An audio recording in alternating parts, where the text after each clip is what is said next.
Hello, Assalamualaikum warahmatullahi wabarakatuh. My name is Winalia Wibowo and I have a pronunciation drill task. Okay, let's go. Part 1.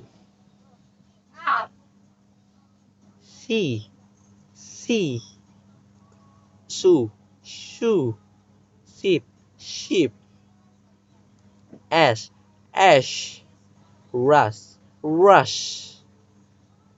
push, push, sit, shoe, washing, Swedish, shawl, shag machine, English, shop, show, special, strong, short, finish it, sheldon, sure, wish, demonstration, television, treasure, garage, casual clothes, fidget, Asia, measuring tape, and unusual collision, ships, chips, sheep, cheap, cherry, sop, chop, cast, catch, wash, watch, children,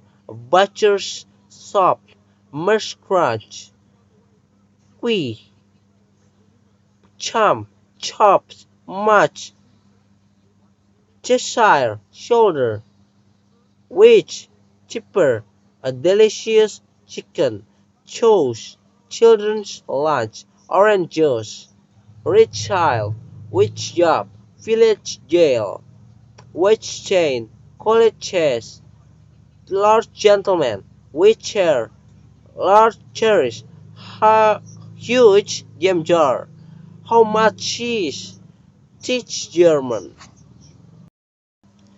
Part 2. More adults who do not already have children are saying they are unlikely to ever may have them. A new Pew Research Center survey findings that could draw renewed attention to the risk of declining birth rates of industrialized nations. Experts are concerned that U.S.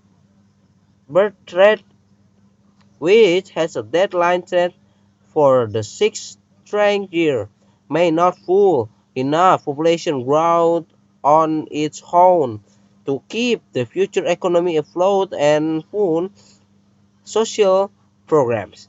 Women between the age of 18 to 49 and men between 18 and 59 who said they are not parents were asked the question, thinking about the future, how likely is it that you will have children someday? In October, 20% of them said it very likely, a 6-point drop from 2018, when the 32% answered very likely. Meanwhile, the share of Americans who answered not likely in 2021, they just don't want them. That changed from in 2018, when 63% of childless adults in this category said it was because they had no desire for children. This time around, 43% this category said it was because they had no desire for children. This time around, 43% cited other reasons, including medical issues, economic or financial reasons, and lack of partner. How about the quicksand? How the child care crisis is keeping moms out of work when the pandemic hit, a lack of childcare. A single mother like Dennis Try were live in a crunch, unable to work, coupled with recent release federal demographic Data. This poll point to a long-term evolution in the parenthood trend in the United States. This spiralingly forced healthcare, and education, along with the global instability, including the coronavirus pandemic and the climate change, could, could all the contributing to a broader change attitude to marriage and priority in the U.S. life in the U.S. birth rate falls to lowest level decades. The U.S. population grew at the second, no, lowest level in decades in a wake of pandemic in April. Pandemic. In April, the Census Bureau reported that in the last decade, U.S. population grew at the second lowest rate for any 10-year period since the nation founding. Pew surveyed 3,866 parents and non-parents online in late October as a part of broader study. Nearly 10,000 U.S. adults known as the American Trans Panel Survey. Those who said they have no children were asked to rate their likelihood of having more. The same question were asked in the similar poll conducted in the late July to early August 2018, enabling a comparison of trend over time. There was no difference based on the gender in the responses among parents and non-parents according to new Pew. Men and women are equally likely to say they will probably not have kids or more kids in the future. There was a difference based on age. However, with adults in their 40s far, far more likely than younger adults to say they are unlikely to have any more children in the future. The Biden administration have attempted to tackle some of the roadblocks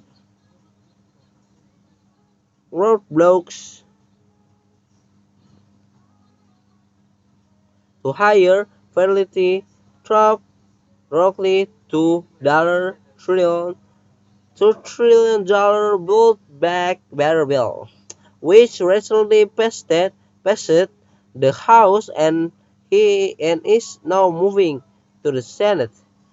The bill includes funding for universal breast care as well as the first national paid family and medical leave program.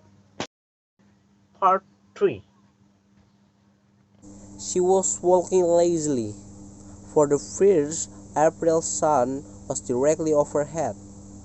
Her umbrella blocked its rays, but nothing blocked the heat. The sort of raw, wild heat that crushes you with its energy. A few buffalo were thread under coconuts, browsing the parched verge. Occasionally, a car went past, leaving its treads in the meeting pitch like the wake of ship at the sea. Otherwise, it was quiet, and she saw no one. In her long white Sunday dress, you might have taken Ginny Narin for 14 or 15. In fact, she was 12, a happy, completed child with a nature as open as the red hibiscus that decorated her black, waist-length hair. Generation earlier, her family had come to Trinidad from India as overseers on the sugar plantation. Her father had had some success through through buying and clearing land around Rio Cristalino and planting it with coffee. On the dusty fair 20 yards ahead of Ginny, a car pulled up. She had noticed it cruised by once before, but she did not recognize it and could not make out the driver through its dark windows, themselves as black as its gleaming paintwork. As she walked past it, the driver's glass started to open. "Hello, Ginny," she heard behind her. She paused and turned. A slight color rose beneath her dusky skin. Rafi Kirjani was tall and lean, and always well dressed. Her his black eyes and large white teeth flashed in the sunlight. He spoke. Everyone in Rio Cristalino knew Ravi.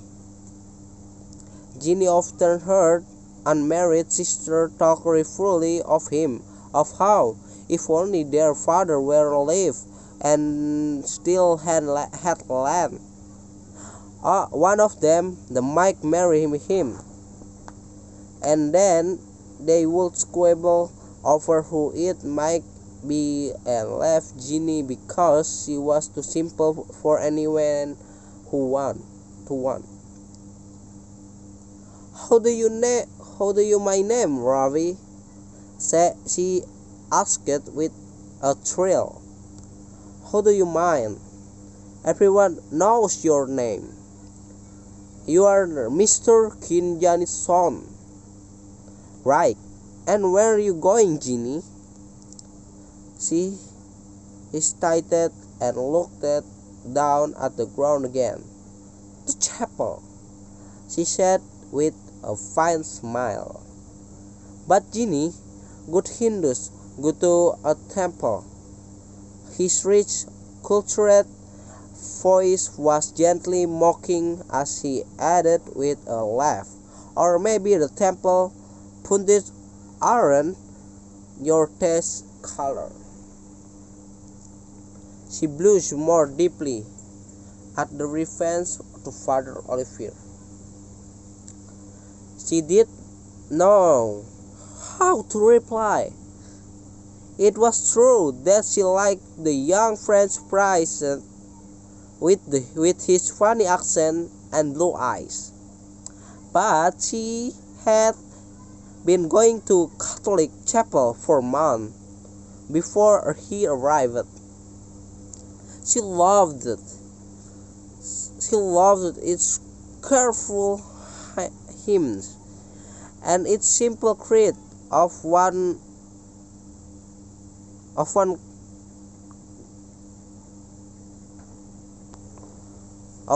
God, so different from the miserable Hindu gods who squabble with each other like her sister at home. But added to that, the vulgarity Rafi remarked bewildered her because his family were known for their breeding. People always said that Rafi would be a man hunter like his father. Rafi looked suddenly grave. His dark skin seemed even darker. It made that regretted his word. Possibly he saw confusion in Jenny's white-brown eyes. In any case, he did not wait for for an answer. Can I offer you the lift to chapel in 21st birthday present? He asked, putting sunglasses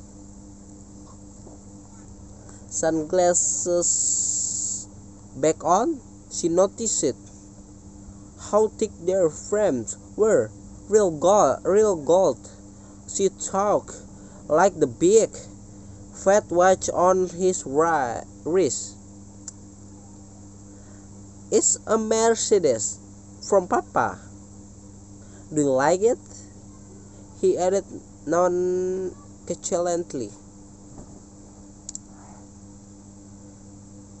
From the shade of her umbrella, Ginny peered up the small lone cloud that hung motionless above them.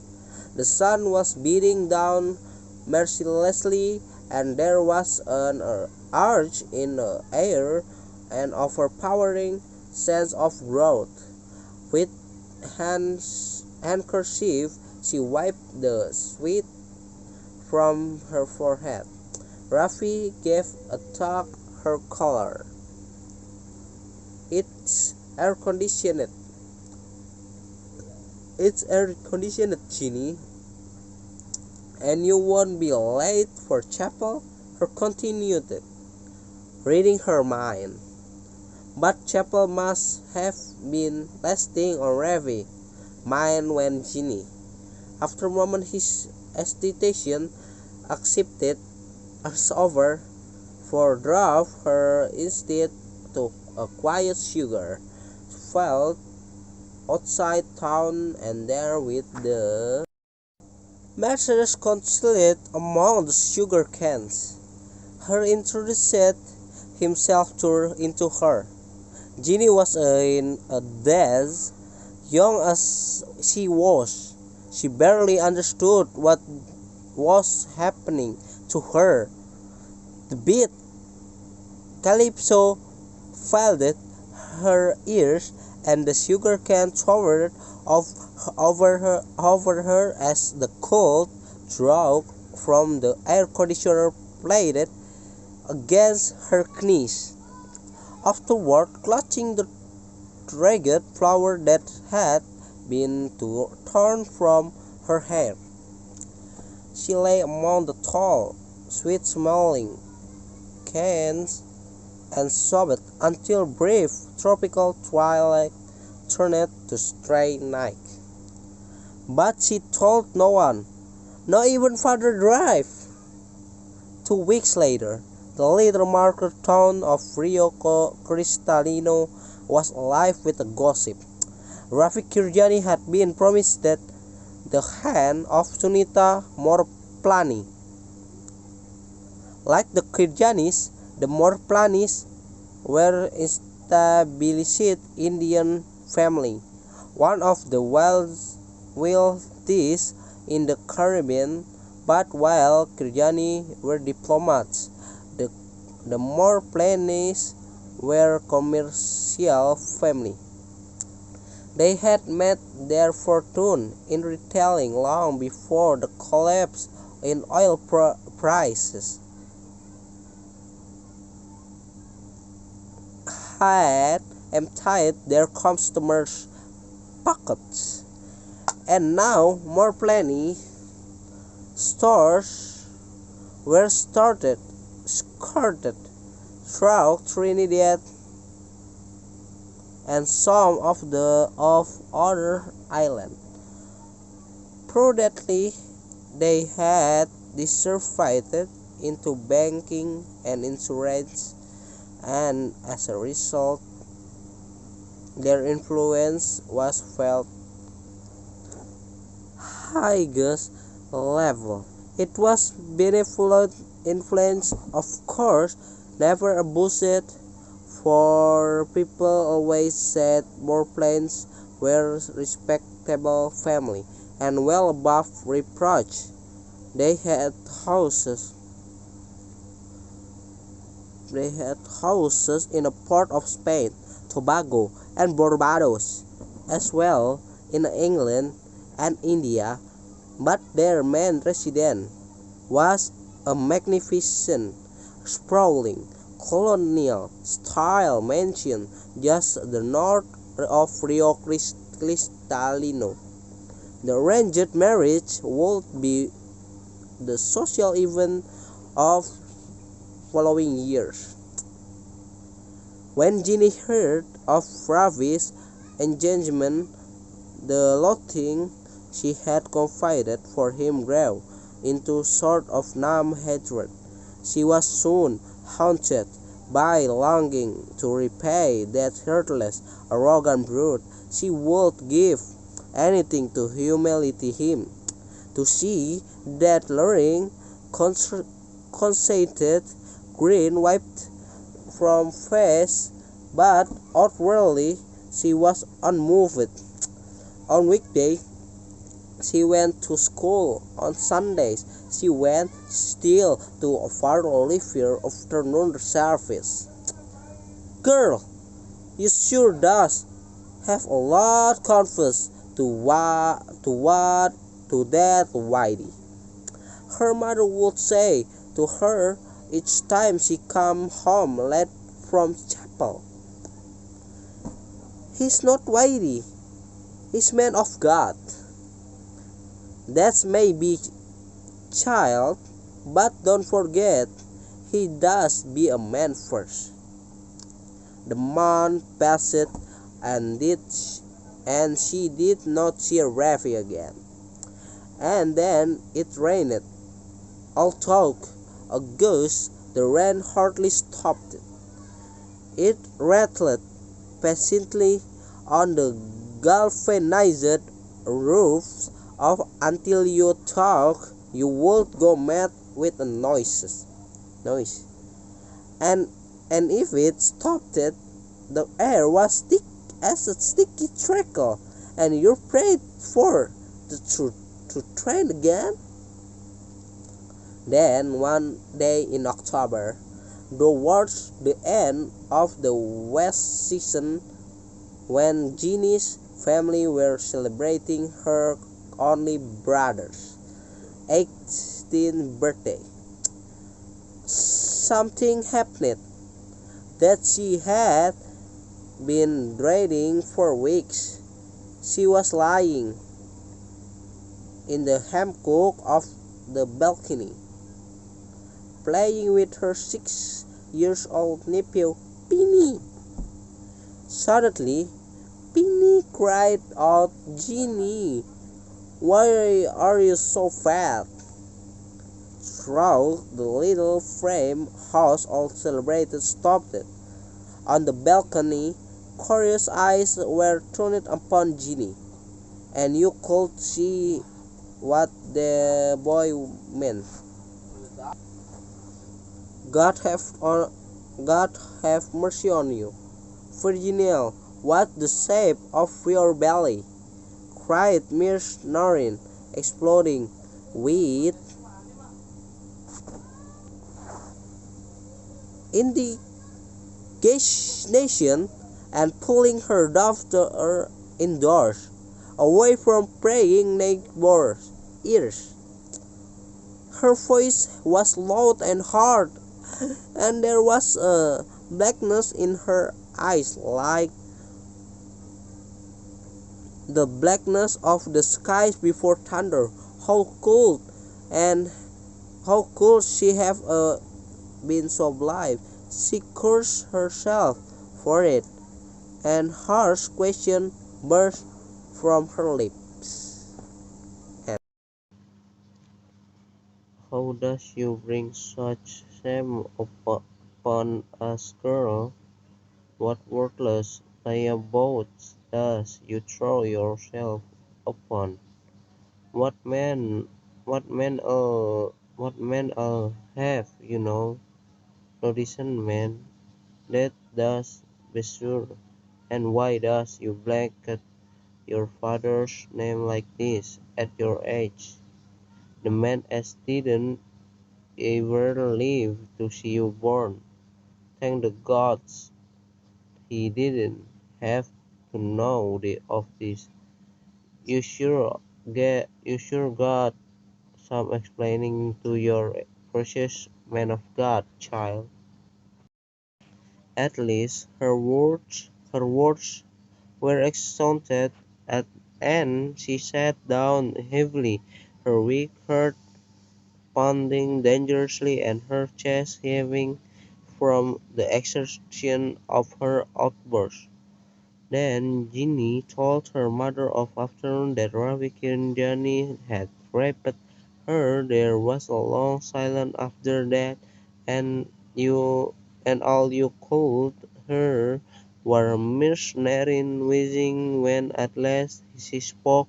Her words were heavy and disappointed. If anybody have to get damnation, that Kirnaji will get it, she said. Ginny sisters were struck.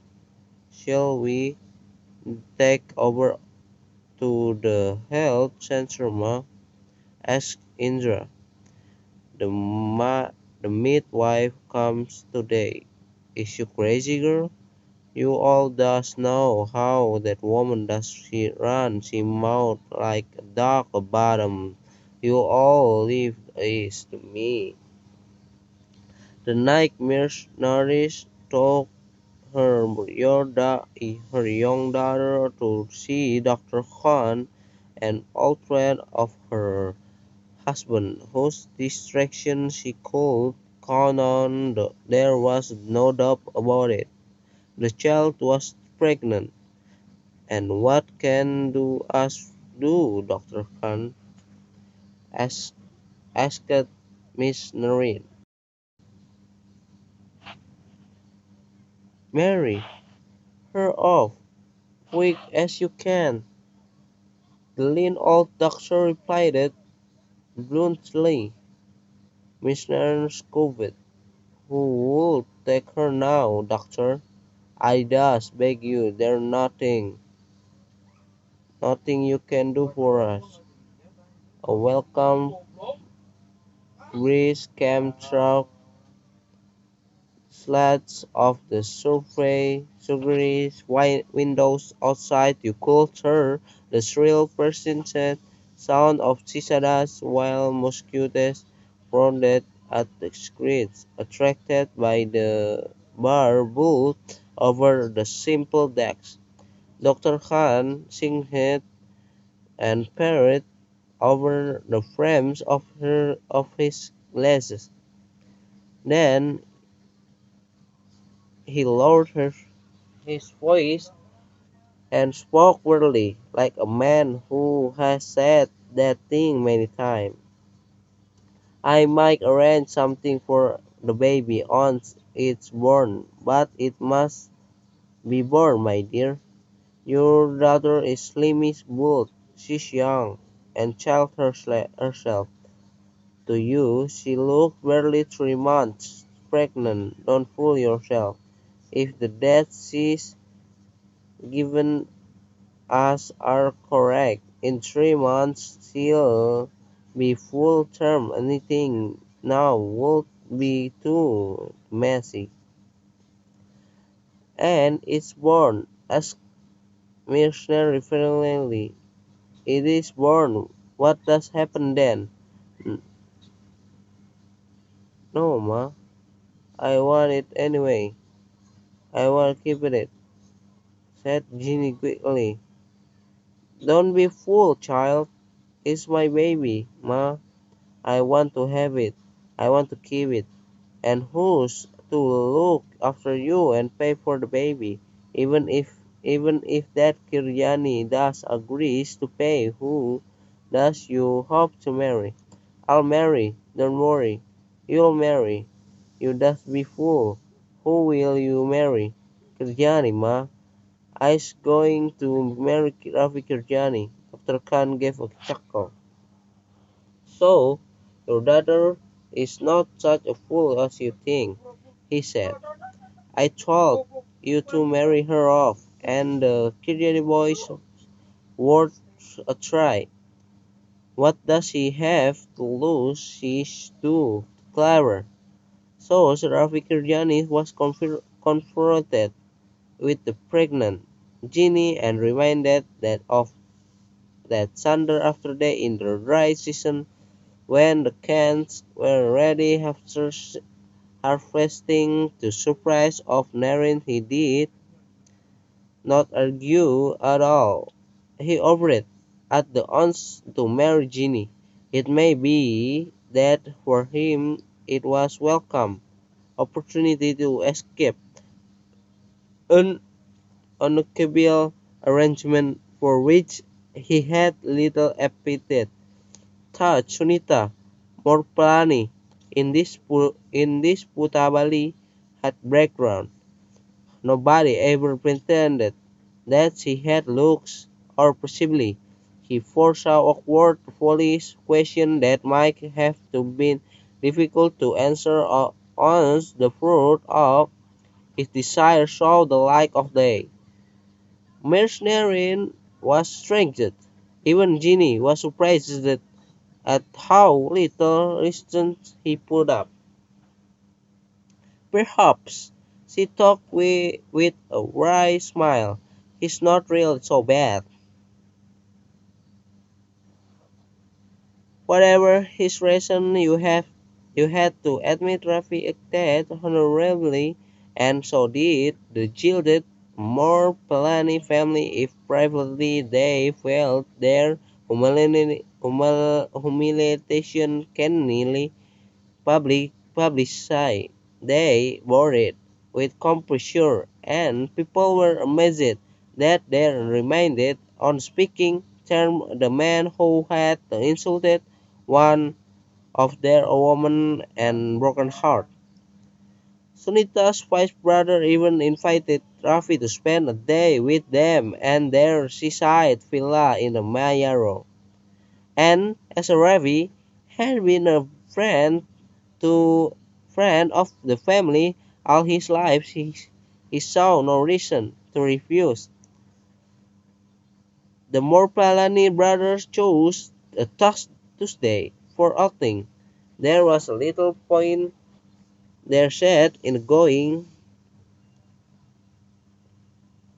at a weekend when the working people retreated at the at the beach and one of their Land Rover for a 20-mile drive from Rio Cristalino.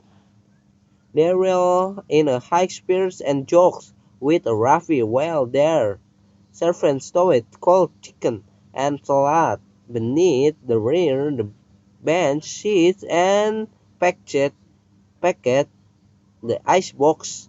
Servants stowed icebox with the beer and a potion rum. Then they they scanned the sky for clouds and congratulated themselves on choosing such a fine day. Suraj, the eldest brother, looked at his watch and he shifted uneasily. He said, "It's time to hit the road." His brother gave a laugh and clambered on board. It was an it was it was an old sardonic laugh. The heart-throb Land Rover cruised through Rio Cristalino to the crossroads at the touch century. The hardtop Land Rover cruised through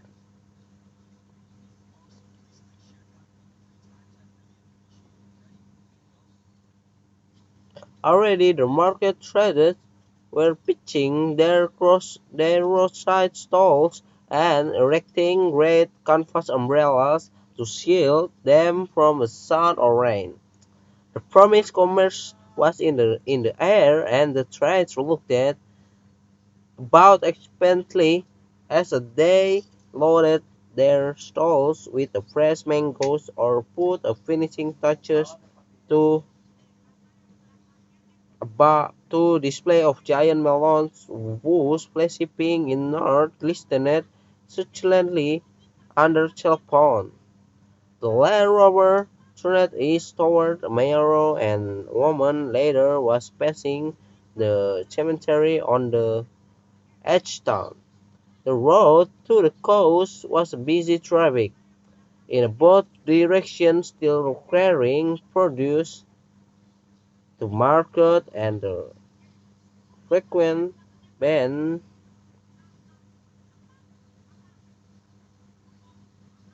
and potlatch made the journey slow, at least on the uphill stretch about 6 miles from Mayaro.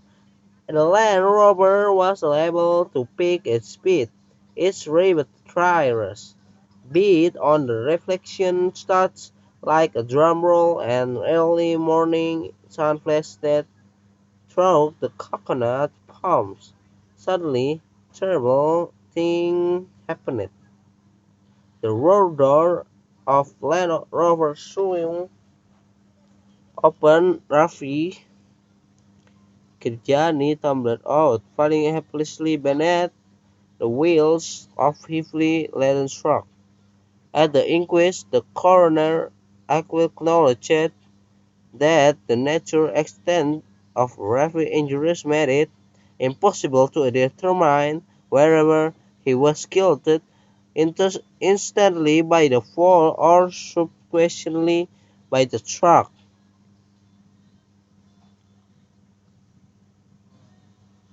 But it was clear at least he felt that Rafi had been alive when he fell from Land Rover. The verdict was death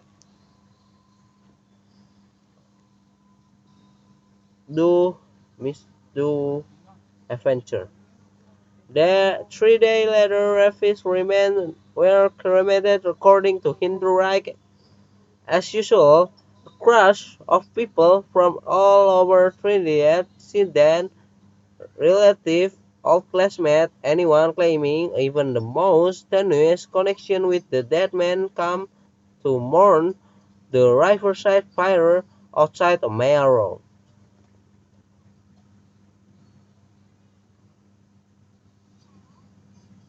Some of them were convinced that they could see in Ravi's death the hand of God, and they pointed pointed it for evidence though to the grey sky and the unusual rain. But the flames defied the rain, and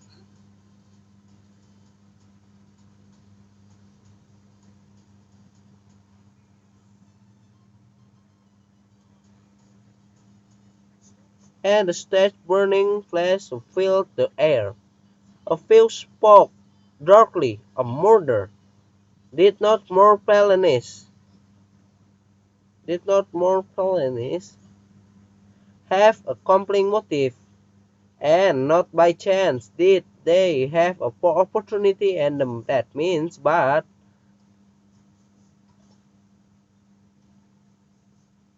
mostly they agreed that it was a tragic accident. It was a little different that it was a more felony truck that had finished Rafi off. More felony trucks were everywhere. Anyway, said one.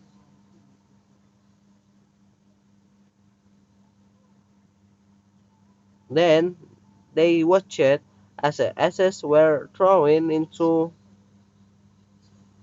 muddy Ottery River, soon to be lost the warm water of the Atlantic.